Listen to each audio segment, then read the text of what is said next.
Seperti itu, Bapak Ibu, kita sebagai pimpinan mungkin di dalam perusahaan kita atau mungkin di dalam pekerjaan kita, ada karyawan mungkin mengeluh atau ada orang yang mungkin menyampaikan sesuatu tidak mudah ya. Kita harus siap mendengar keluhan mereka. Dan Salomo mendengar.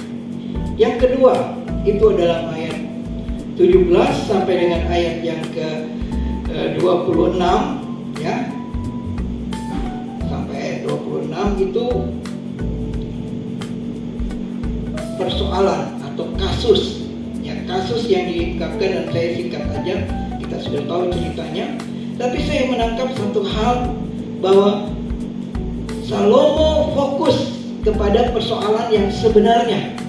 Sudah, kadang-kadang kita dengar itu banyak sekali dan pikiran kita dipengaruhi. Tapi Salomo menyimpulkan di dalam ayat 24 ya, ayat 22, 23 dia katakan lebih dahulu. Lalu berkatalah raja, yang seorang berkata, anakkulah yang hidup ini dan anakkulah yang mati. Yang lain berkata, bukan, anakmulah yang mati dan anakkulah yang hidup. Fokus kasus ini adalah persoalan berebut anak. Anak yang hidup yang diberebut oleh dua orang perempuan.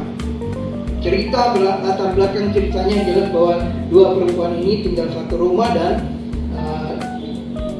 yang melahirkan berbeda 3 hari. Dan kemudian perempuan yang pertama itu mengatakan bahwa anak dari perempuan yang kedua itu mati karena ditindis ya.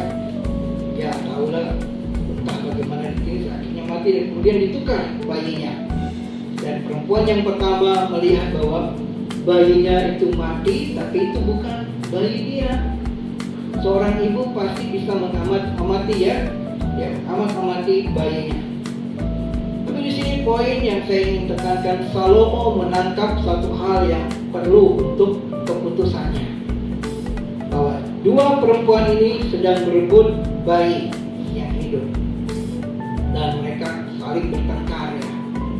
Rasanya kalau mendengar mereka bertengkar, kita jadi emosi juga ya. Kita jadi emosi, gimana bisa terjadi ini?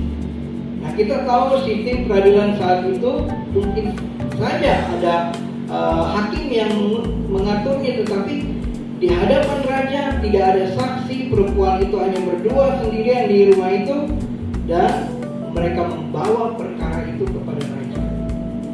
Kalau sekarang pengadilan sudah ada saksi,